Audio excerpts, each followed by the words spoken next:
This is War Room Moments, the show that takes you around the world to share interviews with some of the most successful and most relevant people on the planet, hear their stories, and get the most important business lessons they have learned on their road to success, and get exclusive advice on how to implement their success into your life and business.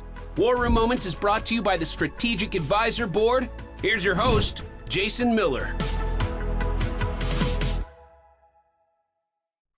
Hey, welcome to the War Room today. It's an honor and a privilege to have a very special guest with us today. And as always, I always like to say I'm horrible at actually introducing people. And it's a lot easier for you to talk about who you are and what your superpower is. So if you could just give us a little glimpse into who you are, about a 30-second plug of who you are and what your superpower is. Absolutely. Hi, nice to be here. Thank you, Jason. My name is Valerio Zanini, and I am an agile and product innovation expert. I run two companies here in Washington, D.C., and I've been doing this for many, many years, both in large corporates where I worked for years ago, and as an entrepreneur and business owner now for a few years. Yeah, very cool. Good stuff. It's always interesting, like the background of people that we have on the show, so on and so forth. Everything from the far left of sports to industry to all these different things. And there's always massive lessons to learn from that. And I'm really looking forward to digging in here and really finding out how, your past shaped the present, so on and so forth. And so I always like to start off with this simple question, and that is, did you come from a family of entrepreneurs? So interesting question. And yes, I do. Yeah, cool. I do. My father, he is an architect, and he was a school teacher, because there was not enough work as a young architect at the beginning. And so he did that for many years. And at some point he said, you know what, this is not my passion. So he quit and he started his own architectural firm. And of course, roller coaster, but he's been doing that for like probably 50 years now. And I grew up with my father running his own business. Yeah, very cool. So going back to that, right, and focusing on that core of how you grew up, was there a lot of influence that kind of got you to kind of go down some of these different pathways too? Or did this just come to you at some point and you were like, I really think I need to take that same path? What's the origin story there for you? So probably going back to memory. When I was 11 years old, my father gave me a personal computer, a Commodore VIC-20. We are talking about ages ago, right? And I wanted to play video games, but I got fascinated very quickly by programming. And it was basic programming, but still, I could do a lot of cool things with that. And I created a tool, a software, to manage my contacts. Now, keep this in mind, right? 11 years old, I probably did not have that many hundreds of contacts, but still I wanted a software to manage them. So I built this, and then I gave that tool a name, a brand name, and then I said, buy, and put a company name. That was my first company. It was not registered anywhere, but I gave a company name to that software. And then I said, okay, I'm going to sell it. So I went around my neighborhood to start selling that software. And I very quickly realized no one else had a computer in my whole neighborhood. There was no customer. So my business failed very quickly, but it was fun. Hey, fail fast, right?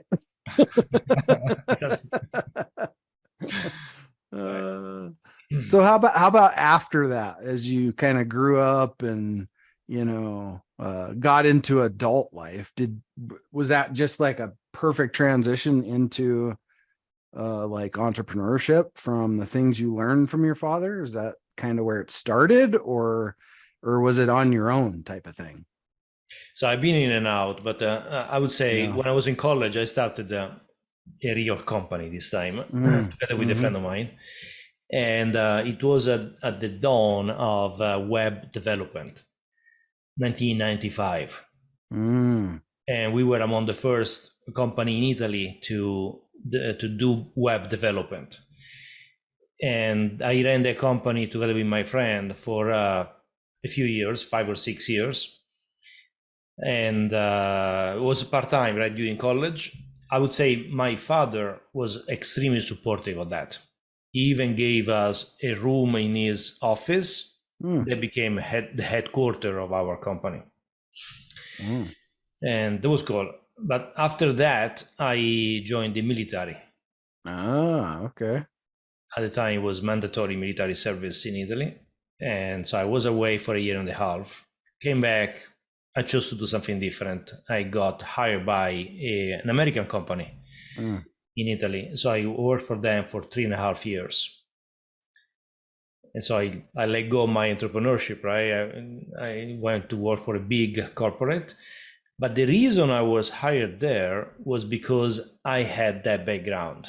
I had started something on my own. I had, let's say, the experience, or the mindset, the ability to get things done. And my hiring manager really liked that. He needed somebody entrepreneurial. And so they gave me a kind of an asset, right? And differentiator. Yeah. That's cool. Because there's a lot of like origin stories that, like me, I spent 23 years in the military. I retired from the military, and I contribute like 99% of my own success in business was learning military operations and then taking that and putting my own spin on it into the business world. Why? Jesus, don't reinvent the wheel, man. Right? I mean, the military's been doing this stuff for hundreds of years, so it's like, all of those principles are the same, right? I mean, the military it's just like a great big business. I call it the largest gang in the world, right? So You do it at scale also, right? It's not yeah. a small operation, Yeah. right? Yeah. So you look at how efficient and then sometimes inefficient that is, right? Both. But then you apply that small scale, right? And that model works really, really well. And I imagine you took some of that from your military service too, when you made that transition back to entrepreneurship of the military process. Some of it, did it apply in, because were you in the Italian military? Is that what it was? Yeah, and Yeah. probably what I took the most out of that experience was the leadership part, right? Yeah, sure. As an officer, like helping people, supporting people, leading people, these kind of things. It was like good experience that you can bring back to the business, right? Yeah. I think you look at all high performing, right? Any like high performance type of people that have been in high performance positions, whether it's military, sport, athlete, really high performing business people do really, really well in the business world themselves on their own. And it's because you've been exposed to high stress situations, right? And all these different things. And I notice it in these new startup founders. It's called Boulder Startup Week. And there's probably a couple hundred, 22-year-old pimply faced kids that are all wanting to start tech companies, right? Because that's the cool thing to do. And but just watching them, they've came out of college or whatever the case may be, they don't know what stress is at all. So any little pressure of stress and they just unravel, right? And that's a tough place to be when you don't have that operational resiliency, right? And so kind of curious on that topic is, how have you seen that play a big part in your success, that operational resiliency? Yeah, because also when you're starting a new business, you may, well, you certainly think you have a cool idea, right? Otherwise, you wouldn't even start that, right? So you think you have a cool idea, but at that moment, it's your idea. Mm-hmm. Nobody else in the world has yet like demonstrated they like your idea, right? So then you need to bring that idea to market somehow, and then get that validation from the market. Mm-hmm. Now the market is not there waiting for you. There are 100 or 1,000 other people trying to do similar things that you're trying to do, right? So it's very competitive, no matter what you do. And yes, there is a lot of stress in a sense, right? And a lot of pressure, a lot of unexpected turns and difficulties. And so it's not an easy ride. It's a roller coaster. I always say it's like this, right? If you have gone through life in general, trying to have different experiences, trying to open to like get out of the comfort zone and face things that are a little bit uncomfortable, but trying to be there in that space and open up and these kind of things, you probably built that resiliency that allows you to then face the roller coaster more easily. But if you have always lived on the couch and lived a casual life, no really unexpected events and these kind of things, then when you're faced with the first big dip in the roller coaster, what you do, right? Yeah. And a lot of people don't like to face that and they quit. Mm-hmm. Yeah. And so maybe you don't have experience as an entrepreneur yet, but you can build that skill set by trying to have a variety of different experiences. Try to, you said a sport, right? Try to do a different sport, right? Even if you grew up doing football, try play tennis or whatever, right? Just facing something completely different opens up the comfort zone, and you learn how to overcome some difficulties. Yeah, man, there was a lot of nuggets in what you just said, and I hope those were caught for sure, because there's a lot of good advice for a young and even some old. I also see the opposite spectrum, right? When you've been running a business for 20 years, you kind of you're a bit close-minded, right? And instead of being open-minded to new ideas, it's close-minded because that's the way you've always done it, right? That's the worst saying in the world. I hate it. Because there's always room for improvement in anything we do. And some of those things that you just talked about are the foundations for all those things, right? So I hope everybody out there caught that, those little nuggets in there, and implement those, because they're important. They're really important to getting there. But for those, hard heads that didn't catch all that, if you could give like a couple of pieces of mainstay advice to a new business owner, in whatever topic, doesn't matter, what are a couple things that you would tell a new business owner if they were sitting in front of you right now to avoid some arrows in the back? So a couple of things come to mind based on my experience. One is the work is that I do right now. I help. Normally I work with large organizations, but sometimes I work with small ones as well. Adopt agile thinking, agile practices. Yep. And there is one core element that is actually very connected to being an entrepreneur, and that is rapid testing, rapid validation.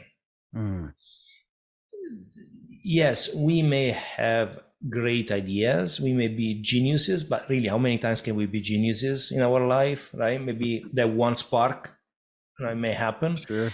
So, as I said earlier, it could be a great idea, but we don't know if it is a great idea until we validate that, right? Right. So that validation is actually the most critical thing to do. And the sooner, faster, cheaper way you do that, the better off you are as an entrepreneur. Because you don't want to spend years and years and years waiting for market validation, wasting your time, wasting your money, without knowing whether your idea works or not. You want to instead get to a point where very quickly you have an idea. What can I do to bring this idea to market? And it could be like 10 customers. Doesn't need to be like 1 million customers, right? Just a few customers. I want to share with them this new idea I have, and I want to see whether that idea works for them. And if it does, then I'm going to invest my time, my money, and whatever to grow it. Maybe we build the full product, maybe build the full company and whatnot, right? So the key really is get the idea out, trying to find a way to validate as quickly as possible, and then move on. So there would be one piece of advice. Another one is, a lot of times I work with some entrepreneurs and as an advisor, and they get stuck because they need to protect their idea and confidentiality and trade secrets and whatnot, right? So protect the idea as much as possible. But guess what? At some point, that idea needs to get out, right? It needs to get out in the market. And the problem is, the more you try to protect it early on, the slower you are actually validating it. And so I'm not saying you should not protect the idea. Of course, it's important. Patents, trademarks, all these kind of things can be very valuable. What I'm saying is, don't let that fear, the fear of you losing your idea being copied by somebody else, don't let that fear stop you, slow you down. Because when you slow down, somebody else is gonna pick it up. Yeah. And in the end, the value of an idea is not in the idea itself, is actually in the execution of that idea. Because if you have a great idea, you're not executing on it, doesn't matter. Right? So get out there, build something, validate quickly as possible, try to be in motion. It may not be the perfect thing at the beginning, it's fine, right? But you are there. You need to create some traction so you can quickly validate and then decide what to do next. Yeah. Validation, fail, and move forward, right? If it's going to fail, right? Because 9 out of 10 of them will probably fail. Right. Startup statistics, yes. Yeah. You know, I mean, I can't, quickly, right? Yeah. I mean, I can't tell you, how many times in the last 20 years that I have failed, right? I mean, a lot. People ask me, why do you admit that? It's because, well, it's just the truth, right? Everybody just wants to hear like the, unicorns and butterflies crap, right? But it ain't the unicorns and butterflies. Most of the time it's not, right? That's the rare part of it. Sure, after you're established and set up and, you got 5-6 years under your belt, you're still going to run into challenges, but they're just different challenges. And, that validation piece that you're talking about, though, is really, really important to find out if the market even wants it small scale, right? So I tell course creators this all the time, and that is, don't go out and spend $100,000 and create a whole course, right? Create a small section of it yourself, take it to market, sell it at a reduced price and see if the market even wants it first. And then if they want it, now go spend the $100,000 and then scale it. Right. So, I mean, but a lot of people get stuck in this idea that I need to have all of it. You need a minimal viable product, right? Get validation, right? Just to validate it. So that great point. And hopefully you stopped an arrow today for somebody. Yeah, and that's a great point. You mentioned the course, but even a simple thing like a book. Even for a book, you can get quick validation. For example, there are tools like LeanPub, where you can publish a book in a PDF format. And you can do that incrementally. Instead of writing the whole book and then publish it, write the first chapter, publish it, share with a limited audience, get their feedback, and then you decide what to do for the second chapter and so on, right? So incrementally, you can quickly validate, and it costs almost zero to do that. There are many ways, right, to do those there things. definitely are. And I've always said, just, it's like in sales, get to the no very quickly, right? I always is when anytime I do sales stuff, and I don't really do sales stuff anymore, but back, in my heyday when I was knee deep in that, my whole philosophy is I want to get to know really quick, right? And because if not, then you can feel that it could be a yes, right? But the faster you get to know, the less time you waste. So, but well, hey, gosh, great conversation. How do you want people to get a hold of you? How can people reach out to you? I'm on LinkedIn, so easier to get to me, Valerio Zanini, or /in/VZanini on LinkedIn. Yeah. Well, you got a easy name to type in. It should come right up, I would think. Mine not so much. There's millions of Jason Millers. So. Yeah, there are already a few Valerios around. That's true.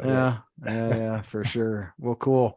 Well, hey, I hope there are some people that connected with that philosophy of yours, and if you did, make sure you reach out and have a conversation. Happy to continue the conversation and help if I can. Yes. Yeah, for sure. Well, kind of closing this thing up, there's a final question I like to ask, and that is, if you could have invited anybody here today, any point in time, dead or alive, doesn't matter who it would be on this conversation with us today, who would have you loved to have here and why them? The first thing that comes to mind is actually my kids. Yeah. Because I try to, and I would love to get them exposed to this way of thinking. And who knows what they will do one day. But if they want to get into entrepreneurship, I mean, I would love to be a role model. And not that I failed myself. I did my fair share of mistakes and these kind of things, right? But as you say, we can always learn, and I hope they can learn from those things as well. Yeah, I'm the same way. I mean, my kids are fascinated with what I do. They don't really know what I do because they see me do so many different things, and they're young. I have two young kids, 4 and 7, and then the opposite. My oldest is 29, and then a 23-year-old. So it's like I had a midlife crisis, but I didn't buy a Corvette, so it's all good. But it's interesting to see the dynamic between the older kids and younger kids, and how the older kids aren't really interested in the entrepreneurial thing, but the two younger ones, they really seem to be interested in it.